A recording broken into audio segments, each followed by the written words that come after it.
مسجد الحرام مکۃ المکرمہ اور مسجد النبوی مدینہ المنورہ سے خطبے کا اردو ترجمہ کے لیے ہمارے سوشل نیٹ ورک کو فالو کرنا نہ بھولیں اور اپنے دوست احباب کے ساتھ بھی ضرور شیئر کیجیے۔ خطبہ جمعہ مسجد الحرام، تاریخ 10 ذی الحجہ 1446 ہجری بمطابق 6 جون 2025 عیسوی۔ موضوع نعمتوں کا شکر اور شعائر کی تعظیم۔ خطیب فضیلت الشیخ عبداللہ الجوہنی حفظہ اللہ، ترجمہ محمد اقبال یاسین۔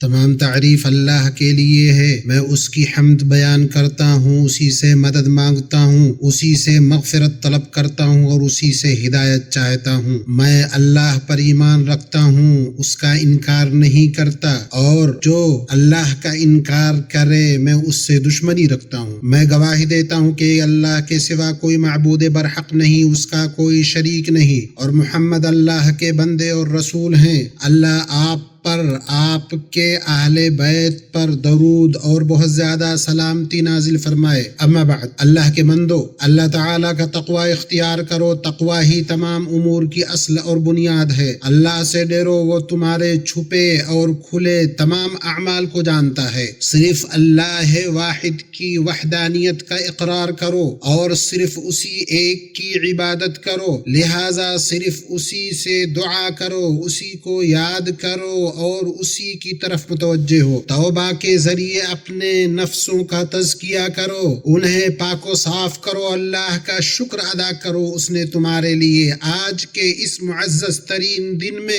2 عیدوں کو جمع فرمایا، ہفتہ وار عید اور سالانہ عید۔ یہ دونوں نہایت معزز اور باعظمت موسم ہیں۔ جمعہ کا دن تابناک دن ہے، عید الاضحیٰ کا دن حج اکبر کا دن ہے، اور اسے اس نام سے اس لیے موسوم کیا گیا کہ اس میں حج کے اکثر اعمال انجام دیے جاتے ہیں، جیسے کنکری مارنا، قربانی کرنا، حلق کرانا اور طواف افاضہ کرنا۔ اللہ کے مہمانوں، بیت اللہ کے حاجیوں، سکون اور وقار اختیار کرو۔ تمہارا حج نظاموں اور ہدایت کے مطابق ہونا چاہیے۔ نرمی و تحمل سے کام لو، لوگوں کے لیے وسعت و آسانی پیدا کرو، شور و شغب دوسروں کو اذیت دینے سے بچو۔ امت مسلمہ، اس عظیم دن میں نبی صلی اللہ علیہ وسلم نے ایک خطبہ ارشاد فرمایا جسے اللہ نے تمام لوگوں کے کانوں تک پہنچایا، یہاں تک کہ تمام مینا والوں نے اپنے ٹھکانوں پہ بیٹھ کر کے وہ خطبہ سنا۔ آپ صلی اللہ علیہ وسلم نے فرمایا، اپنے رب کی عبادت کرو، 5 وقت کی نمازیں پڑھو، رمضان کے روزے رکھو، اپنے حاکم کی اطاعت کرو، تم اپنے رب کی جنت میں داخل ہو جاؤ گے۔ آپ صلی اللہ علیہ وسلم نے قربانی کے دن کی حرمت اور اللہ کے ہاں اس کی عظمت کو بیان فرمایا۔ لہٰذا اے مسلمان، اس مقدس شہر کی بے ادبی کرنے سے ڈر، مسلمانوں کو کسی بھی قسم کی ایذا پہنچانے سے بچ، اپنے مسلمان بھائیوں، اللہ کے گھر کے حاجیوں کے ساتھ ادب سے پیش آ۔ شور شرابے، بلند آواز، بھیڑ، اجتماعات، راستوں میں جمع ہونا، جھوٹے نعرے اور جعلی تشہیر کے ذریعے انہیں تنگ نہ کر، یہ سب باتیں ایذا رسانی میں داخل ہیں، اور اللہ نے اپنے اس فرمان میں مومنوں کی اذیت کو حرام قرار دیا ہے۔ اللہ نے فرمایا، جو لوگ مومن مردوں اور مومن عورتوں کو بلا وجہ اذیت دیتے ہیں وہ یقیناً بہتان اور واضح گناہ اٹھا رہے ہیں، لہٰذا تم نادانی میں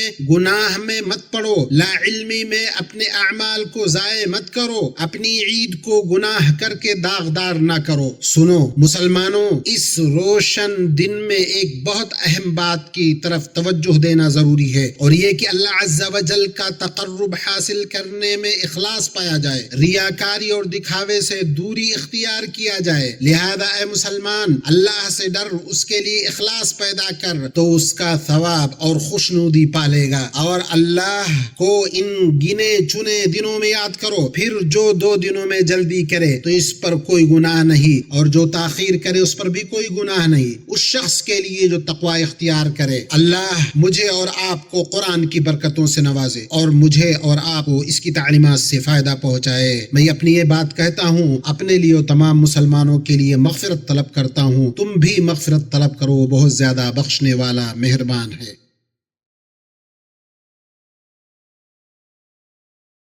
تمام تعریف اللہ کے لیے ہے جس نے اپنے گھر یعنی کعبہ کو شرف بخشا، اسے اہل ایمان کے دلوں کا ٹھکانہ بنایا۔ میں اس پاک ذات کی حمد کرتا ہوں اس کی نعمتوں پر اور اس کے احسانات پر اس کا شکر بجا لاتا ہوں۔ میں گواہی دیتا ہوں کہ اللہ کے سوا کوئی معبود نہیں، وہ اکیلا ہے، اس کا کوئی شریک نہیں۔ میں گواہی دیتا ہوں کہ ہمارے سردار محمد اللہ کے بندے اس کے رسول ہیں۔ اے اللہ اپنے بندے اور رسول محمد پر، ان کے آل و اصحاب پر درود و سلام نازل فرما۔ اما بعد، مسلمان جب کہ اس عظیم دن کی روحانی فضاؤں میں سانس لے رہا ہے، وہ اس لیے خوش ہوتا ہے کہ اس کے مسلمان بھائی خوش ہیں کہ اللہ نے اہل موقف پر روحانی فیوز کی برسات کی ہے اور وہ امن و راحت صحت مندی کے ساتھ طواف افاضہ کرنے کے لیے بیت اللہ پہنچ چکے ہیں۔ نہ کوئی چیز انہیں مشغول کرنے والی ہے، نہ کسی فریب دینے والے کا کرتوت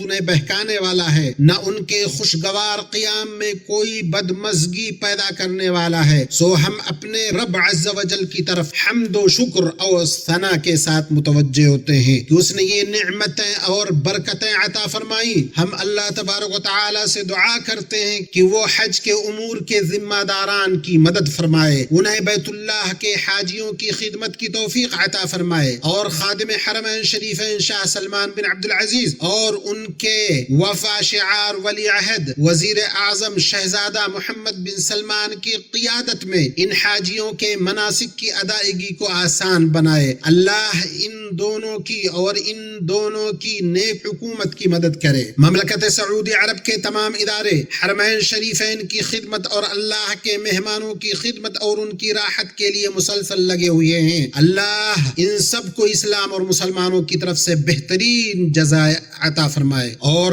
درود و سلام بھیجو بشیر و نذیر اور روشن چراغ پر، جیسا کہ اللہ نے ہمیں اپنے قرآن کریم میں اس کا حکم دیا ہے۔ بے شک اللہ اور اس کے فرشتے نبی پر درود بھیجتے ہیں۔ اے ایمان والو تم بھی ان پر درود بھیجو اور خوب سلامتی بھیجو۔ اے اللہ درود و سلام برکتیں نازل اور انعامات نازل فرما اپنے بندے اور رسول ہمارے نبی محمد پر جو مقام محمود اور حوض کوثر والے ہیں۔ اے اللہ تو راضی ہو جا خلفائے راشدین ابو بکر، عمر، عثمان و علی اور تمام صحابہ سے، نبی کریم صلی اللہ علیہ وسلم کی ازواج مطہرات سے جو مومنوں کی مائیں ہیں، ان لوگوں سے جو قیامت تک ان کے نقش قدم پر اچھی طرح چلتے رہے۔ اے اللہ ان کے ساتھ ہم سے بھی راضی ہو جا اپنی رحمت اور فضل سے، اے سب سے زیادہ رحم کرنے والے۔ اے اللہ اسلام اور مسلمانوں کو غلبہ عطا فرما، اپنے اور دین کے دشمنوں کو تباہ و برباد کر اپنے مومن بندوں کی مدد فرما، اسلام کے قلعے کی حفاظت فرما اے رب العالمین۔ اے اللہ ہمیں ہمارے وطنوں میں امن عطا فرما، ہمارے رہنماؤں اور حکمرانوں کی اصلاح فرما، اور خادم حرمین شریفین شاہ سلمان بن عبد العزیز اور ان کے